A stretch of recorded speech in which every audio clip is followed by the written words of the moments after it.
Trade Ministers meeting. I welcome the host of this G7 meeting, Vice Chancellor of Germany, Minister Robert Habeck, and a very warm welcome, and it's a great honor to welcome here the Vice Prime Minister of Ukraine, Yulia Sviridenko. Welcome. The floor is to Minister Habeck. Okay, the mic is open. Good morning, everyone. We started our meeting, our G7 meeting yesterday evening with a long and intense discussion with my dear colleague, Vice Prime Minister of Ukraine, Yulia Sviridenko, and all the other G7 ministers. And let me start, dear Julia, with a personal and political remark. When I was visiting Ukraine 2021 in May, I experienced and came to know a country that was vibrating with hope, and young people in Kiev all over the street, a lot of dynamics, also economic dynamics. I have visited Dnipro, the old steel town in Ukraine, now transforming. Then I was in Mariupol, and I have seen the steel and coal sites not really in transformation, but the possibility was always there. So I saw the economic potential in your country and the dynamic to develop this economic potential. And then the war happens, and everyone in Europe, I think worldwide, holds his or her breath. And then after now months of fixed frontiers, you gave the world hope again. The bravery of your army and the mood of your people is astonishing. And the success on the battlefield is not only a chance for military victory, but it's also a chance to see a horizon in these dark times. So I think what you are doing in your country is overcoming the period that was throwing Europe and your country back into the darkest times we had in Europe. So my personal feeling is that after weeks where you were in a way in the mood of how this can come to an end, you now can see that it could come to an end, and to come to an end with victory for freedom and democracy. And this is because you, your people, your army fight with such a bravery. So with this spirit, all of my colleagues, the G7 ministers, and also the German government and the German people stand with strong solidarity with Ukraine, and not only solidarity in the moment, giving you financial and military support, but developing a future for Ukraine, seeing how trade and business and commercial growth can be part of the strategy now to be developed. And this is what the meeting was yesterday circling about, finding concrete measures, how we as G7 ministers can find ways to support Ukraine, not only in the concrete moment, the time being, but also for the jobs and for the chances that had to be taken after the war. And I would like to mention 3 concrete points that we discussed yesterday. The first one is that the liberalization of trades and goods, this had been done. The Ukraine had no taxation barriers to Europe, and Europe can import to Ukraine without any restrictions, so they are part of the single market in a way. But this was restricted for, I think, a year.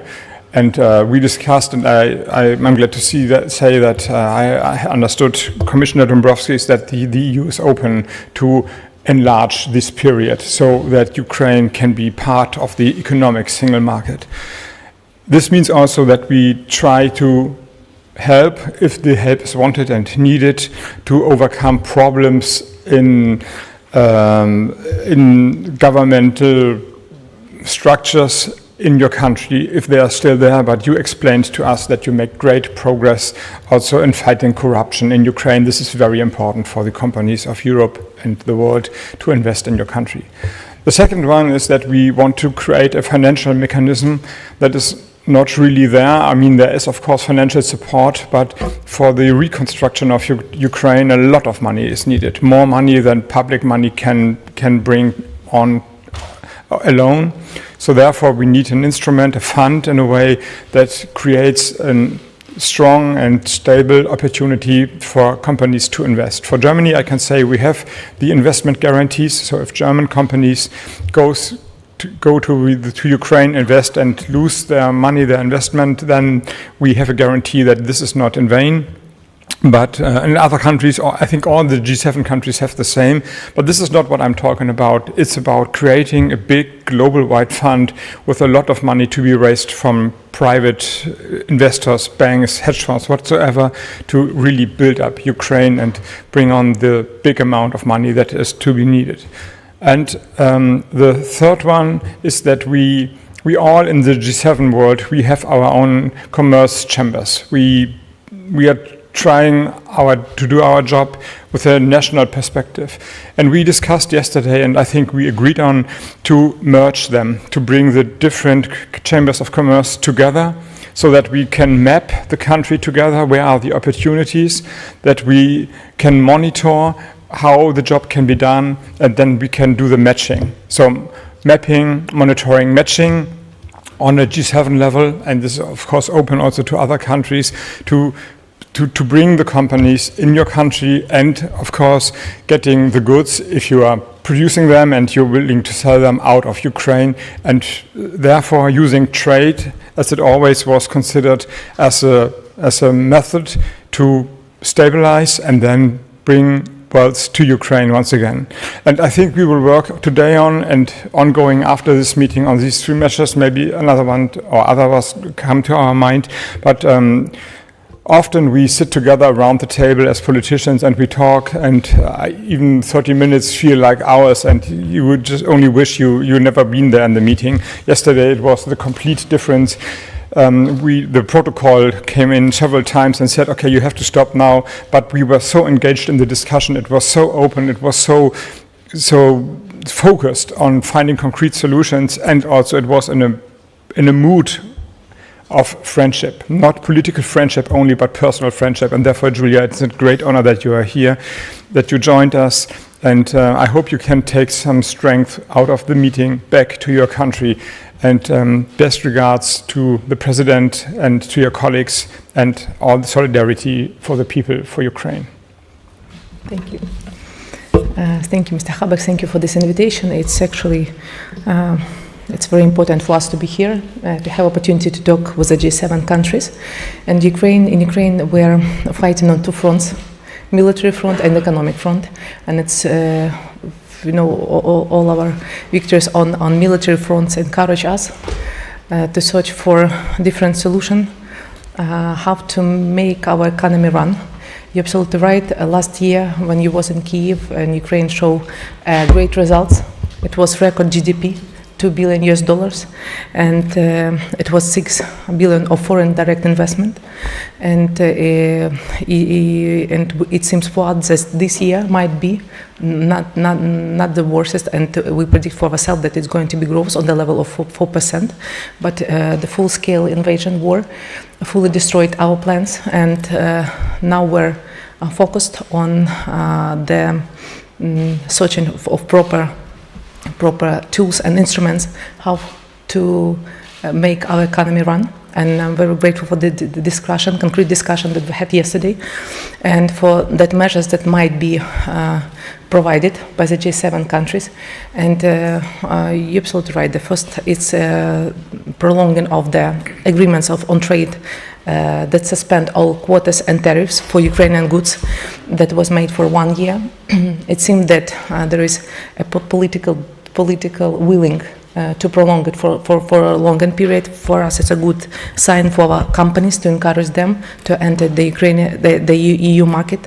Second thing that we discussed with you, that yes, Ukraine right now starting the reconstruction, as it's a big challenge for us like a government to find a way how to return our muscles and brains, our people back to Ukraine.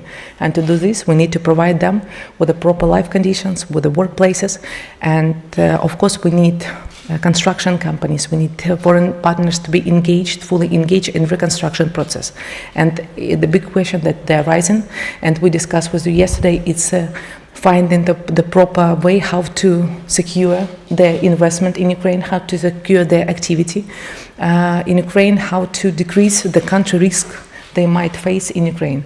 And I think that we will continue to work with our G7 partners to work on the concrete mechanism, how to make it. Maybe it's going to be trust fund, maybe it's going to be fund that you offered like private money, it might go there.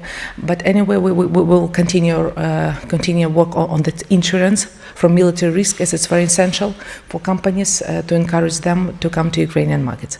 And of course, we also discussed with you that, we would like to remodel the structure of Ukrainian economy and be focused on development on small and medium enterprises. So that's, for us, it's very important also to set up and to enlarge several granting programs for small and medium enterprises, as we now rely on macro financial aid from our partner, and we are very grateful for that. For this last 6 months, we received around $19 billion. So it gave us the opportunity to keep macroeconomic stability relatively, but anyway, it's stability. And it's very important simultaneously, in parallel, to have opportunity for our business to keep running. And that's why I think that this program, granting programs that we discussed, for example, with our partner from Canada, it might work and help us to enlarge the quantity of small and medium enterprises that can be the core of Ukrainian economy. So we're very grateful for this discussion and hope that we can continue further discussion with our partners and in future, and it will give us economic victory. And our army showed us let's say like miracle sometimes, and I hope that Ukrainian economy as well during the rebuilding and reconstruction can also be named like economic miracle, but with the help of our international partners. Thank you. So we have time for 2 questions. The first question, Christian Kremer, Thomson Reuters. Second question, Anne Delfs, Bloomberg, and then we have to stop here since we are running out of time. Good morning. I have a question for Mr. Habeck. We talked about the tax reliefs in the US for electric vehicles this week, and we now have a report that Tesla is changing their battery strategy in Germany and probably suspending investments in Germany in the field of batteries. My question to you, Mr. Habeck, is do you have any indication that Tesla is suspending investments in Germany, or any, like broader speaking, any plans here in Germany? No, I don't have. As I discussed with Julia yesterday evening, matters of Ukraine and help for Ukraine. So I haven't really looked into that. But as you know, and maybe remember that Tesla said they didn't want to have state aid. So in a way, this is private business. I have to look into the files when we're ready with the G7 meeting. But I have no deeper information right now. And second and last question, Anne Delfs, Bloomberg. Yes, good morning. I have a question first to the Ukrainian minister. The German chancellor said last night in the discussion about weapons deliveries that the German weapons were decisive in the counter-offensive success of the Ukrainian army. My question would be, would you agree with that? Do you share this vision, or would you say Germany needs to do more in terms of weapons and tanks? And to Mr. Habeck, the same question, would you agree that Germany has done enough so far, or do you see the necessity that Germany will also send tanks like Leopard tanks? Thank you. I would start with that fact. I think that actually my colleagues also answered that question on weapon supply. And I just would like to tell one thing, that you understand perfectly well that this war is an existential war. And for us it's very important to have assistance of our partners both like macroeconomic finance assistance and weapon assistance, so weapon supplying. So that's why for us we will insist that our partner supplies for the weapon, that for sure, and continue making this, because I think that you're also witnessing with us the results of supplying weapons with the help of our international partners. You saw during the last week that we regained territories, and it's a good results, and this is a common results with our partners. So that's why we continue insisting and hoping that we will receive more aid with weapon and with the finance from all our international partners. And we will deliver more. And we have done a lot. If you look at the list of the goods, you have to see that some of the high precision weapons were coming from Germany, Panzerhaubitze 2000, and also the Marders had been part of the Ukraine offensive. And if you remember the long way we came in Germany, you will recognize that we always developed our position also on delivering military goods according to the situation on the battlefield. And this is the right strategy, always monitor what is going to happen, what is needed, and discuss this with our partners in the NATO and in the alliance that stands with Ukraine. And this is an ongoing process, and within this process, I know that more weapons are going to come to Ukraine, and depending of the development of the war, of course, also the right weapons. Okay. Thank you very much. Thank you, ministers. Thank you for your interest. Thank you. Thanks.